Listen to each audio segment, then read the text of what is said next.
Go. Hey guys, I'm for Super Reverie here with. Joey Armstrong. Now today we're back with our panel show, our Power Rangers panel show. We're done with school. Joey just graduated from high school. Congratulations, buddy. Thank you, man. And I just finished my first year of law school, so congrats to me. Congratulations to you. Thank you. And we're missing our buddy Israel Parker. Israel, this is for you, buddy. This is for everyone in the fam. This is for everyone who enjoys our videos. We love you guys. We look forward to having all of you on the panel show. So we're back, and today's panel show is going to be about Power Rangers Super Samurai. So it's going to be interesting because we feel like it doesn't get a lot of love, and it deserves a little more love. So we have some questions all regarding Power Rangers Super Samurai. So Joey, would you like to kick it off? Yes, I would. All right. My first question to you, Chris, is what is your favorite Ranger from Power Ranger Samurai and why? That's a really good question, buddy. I'm going to have to go with Antonio, the Gold Samurai Ranger. Because in our little family, as you know, I'm usually red. But this is one of the seasons where there's an exception. I'm gold. I'm Antonio. He's Latino. I'm Latino. His last name in the show is Garcia. My last name in real life is Garcia. Steven Skyler is super cool. He has a really cool fashion sense. He's just excited to be a Ranger. I would be exactly the same way if I was a Power Ranger. He wears really cool high-top gold shoes. I don't have gold shoes, but I do have 24 pairs of shoes, and almost a lot of those are high tops, so we have similar styles. It's just all the golden puns. Who doesn't love the golden puns? They're golden, good as gold, golden baby. I love all that stuff. I really relate to Antonio as a character. I wish I was a fisherman, though. That'd be super cool, but I'm not. But other than that, I relate to him. What about you, Joey? My favorite character would be Jaden, because of he starts out as a loner, and as everybody who ever watched my show is, I was like to be alone. I didn't like to talk to a lot of people until I met Chris and Israel, and so I related to him on that part. But he when he made friends, kind of like how I made friends with Israel and Chris, he started getting better. He started opening up, showing more feelings. He showed how he cared about them. Like, he didn't want them to go into battle. He wanted to do it himself, because it wasn't because of a pride thing. It was because he didn't want people to get hurt. He has honor because he can show that he's a real samurai, and I'll get more into that in a different question. And he's a very caring person if you really think about it, because he really cares for the other Rangers. He cares for their safety. He cares for how their well-being. Like, when they got really badly hurt in an episode, they actually were in the bed, in their beds, with bandages and stuff. He left, and that's why he is my favorite character. Yeah, really quick, he's very intense, and he's very proud to be the Red Ranger, and he really encompasses what it means to be a true leader and a Red Ranger. And like you said, it started from I'm by myself, insular, to caring about others. I'm still very serious, and I don't want them to get hurt. Even if it means I have to alienate them, I'll sacrifice that if it means that people I care about don't get hurt. So good analysis on that. Thank you. So we're gonna go to the next question. And Joey, what's your favorite episode from the season, Samurai or Super Samurai, and why? My favorite episode is episode 13, The Unexpected Arrival. 1, Antonio first shows up. He's just a fisherman who shoots an arrow at a house. I mean, normal stuff. But then it comes out the Rangers are walking, and they see flyers that he hands out, and they're like, wait, that's the same handwriting. And then they confront him. He starts running away. So it shows a little comedy in there, because he throws his ice bucket down with the fish inside of it, and they start slipping, and he gets away because he's super fast. And it also has really great fight scenes. Fight scene when he fights the Nightlock at the end, and he uses Barracuda style against the Moogers, and he actually breaks the fourth wall and talks to the audience and says, "I'm gonna show you guys how I did this," and he shows us what Barracuda style really does. And that's my favorite. What about you? That is awesome. That's a whole winking at the audience kind of thing. Yeah, I love that. I'm gonna have to say this is actually technically my second favorite episode, because my favorite episode is going to be addressed in another question. I didn't want to spoil that by saying which one it is. But the runner-up in my mind is definitely episode 6 in the Samurai season, Sticks and Stones. And it's more about the message than it is about the content in the episode. So if you guys recall on Sticks and Stones, the monster kind of insults people, and it hurts people's feelings, and that hampers them from battling him, or and winning and stuff. And the only ranger it doesn't really affect is Emily. Now I like this for a couple of reasons. One, because it shows that Emily, it shows the effects of bullying and how it can actually you can turn something that's supposed to be offensive into a weapon. So Emily actually grew a thick skin because she was used to being bullied in that episode. I mean, throughout her life in that episode. Whereas the other Rangers who normally look stronger on appearance really were weak in this sense, and Emily was the strongest in this sense, and it really made her stand out as a character in my mind. And this is before she got the black box and had that moment where she turned around with the sword and the explosion, wearing Super Samurai mode. Before she was the drill instructor to Spike and Bulk. Before she really enhanced her character. So this was the first taste I felt like, oh, man, Emily's pretty cool. She's pretty strong as a character. So that with the message of you can try to take what people try to bring you down with by bullying you, and you can grow a thick skin and grow really strong and immune to it, and you can apply that to real life. And that's something I'm very passionate about. Not letting people's words get to you, because people have a lot of opinions. It's all about what the people who care about you think, and the people you love and what they think, as opposed to people's random opinions and trying to hurt you. Because there's always gonna be someone out there that just is unhappy and wants to bring you down. And Emily was strong enough to stand up to the Nylock in that sense, and it translates to real life. And I thought that was amazing. So that's why it's my second favorite episode. That's a really great, man. That is. So the next question I want to ask you is, what is the worst character in your opinion, and why? My least favorite character is probably a tie between the Moogers and Kevin. No, I'm just kidding. The Moogers' head really freaks me out. But anyways, all jokes aside, Kevin. This is about Kevin the character, not about Najee the guy who plays him. Because I watched a lot of YouTube videos with Najee in him. I actually saw him at Power MarvelCon 2 years ago. Very nice guy, very approachable, very kind to all the fans. So I'm not gonna knock Najee because he's an excellent person. I'm gonna knock maybe the way his character was intended to be. So the whole seriousness, I don't mind that too much because I'm like that. I like to be on time and stuff.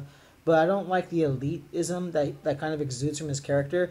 So when he tells Antonio, "You're not a real samurai. Get away. We don't want him joining our team." That was very elitist to me. Like I got an elitist vibe, and I didn't like that. Like I don't think Antonio should have been. He wasn't denied, but be denied being a samurai just because he didn't have the family lineage.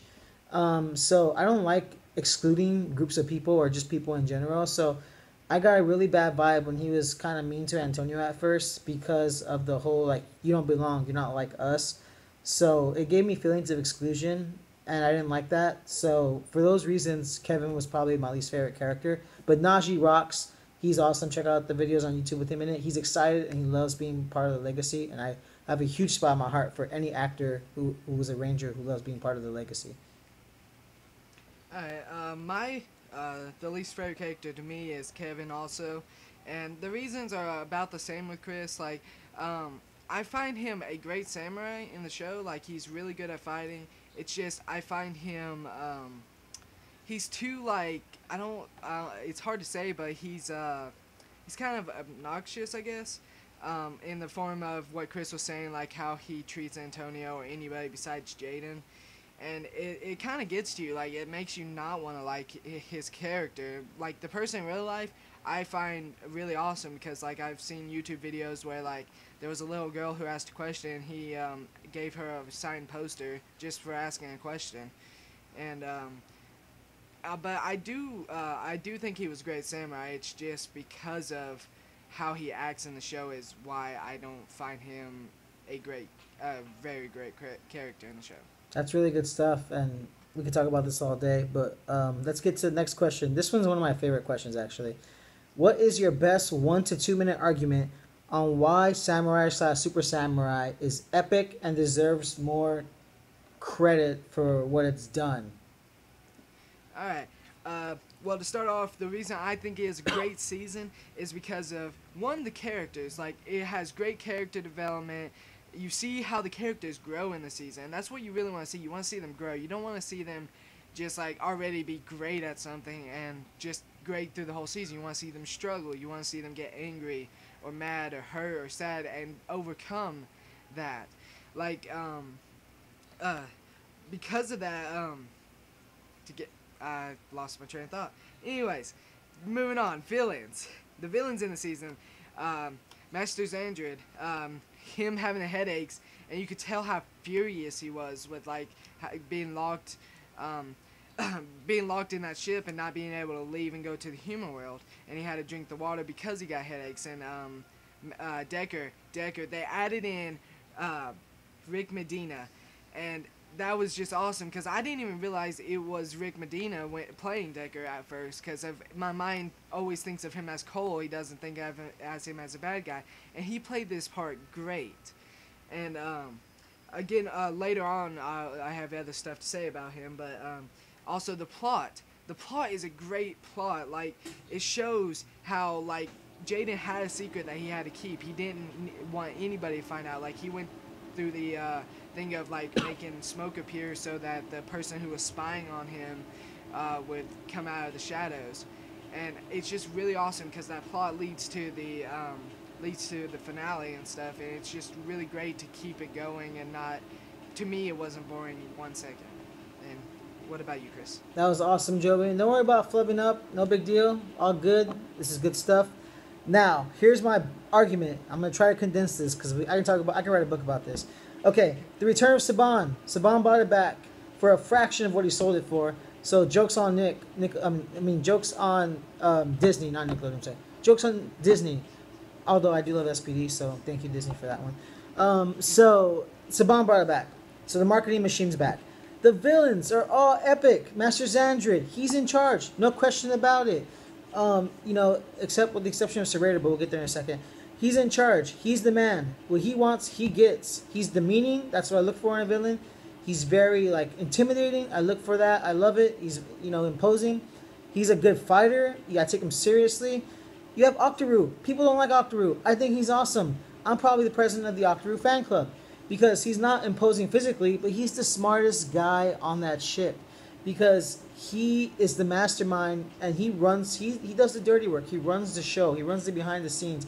He manages the headaches. He manages Xandrid's headaches and all the stuff Xandrid's going through. He manages all the monsters. He's like the go-between. What do you think you can do this time that the other monster couldn't do? And he tries to relay it to Xandrid.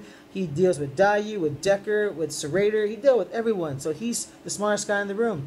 And when the Rangers ran into him, they even said, this is not like your normal Nightlock, because he had a lot of intelligence. So Octoroo is awesome. Ooh-ah-ooh for him.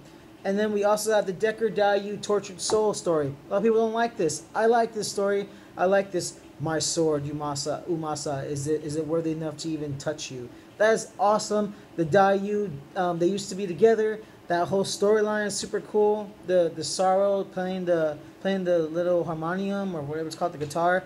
That's super cool. Boka's back. Boka's awesome. Paul Schreier, holler at your boy. Lots of action. Super Samurai mode. Those capes, that white like costume, super cool.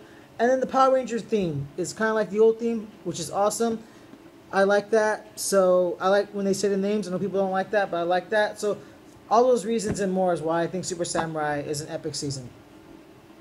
Man, I loved Octoroo because of the ooh-ah-ooh thing. Yeah. Alright, the next question, the final question is, what is your most favorite and or shocking moment in Samurai and why? Go. It's going to go to my favorite episode, which is episode 17, The Great Duel. This is the episode after it was revealed that Lauren was Jaden's sister and she was the Red Ranger and she came back to lead the team. I'm a huge Lauren fan. You guys know I love Lauren. You guys know I think she got the short end of the stick on this situation by not actually sealing Master Xandrid. Spoiler alert. But I love it because when they go fight the Nightlock, after he like beats up Antonio and Antonio demorphs, Lauren shows up on the stairwell and she's in the middle as the leader and she's like, Nightlock, back off. Pulls out the Shoto phone with the actual brush tip. Go Samurai. And they all do their Power Ranger symbol and they all morph. And it looks so sick. Rangers together, Samurai forever. And it just that moment, seeing the skirt on the Red Ranger and seeing her as like, I'm the leader of this team. I got super excited. I watched that scene like millions of times and I love it. That's my favorite, most shocking moment and favorite moment of Power Rangers Samurai / Super Samurai. My favorite is the ultimate duel where Jaden and Decker fight. And it's the final fight, so there will be a spoiler in my speech here. But when Jaden is fighting, he's not just morphed. A lot of the fight, he was actually unmorphed. Like the best parts of the fight, he was unmorphed. And I loved it because like it was a great fight scene, and it was amazing how it ended. Like, he took a hit so he could deliver the final blow. And there's not many people you would think would even do that. You have to have courage to do that. And that's why it's one of my favorite episodes, because of the fight scene, because of what he does. So if you haven't checked out, you need to watch that episode. Good stuff, Joey. We're running low on time, so we're gonna have another panel. Probably do one in a few days, one a week. Who knows? Arm for Sleeping Wherever he's back. Joey Armstrong's back. We're all back. Probably next one's gonna be favorite 6 Rangers. Don't think we forgot about you, but we have a lot of topics we can cover. So until next time, Arm for Sleeping Wherever he's signing out with Joey Armstrong. May the power protect you. Take it easy.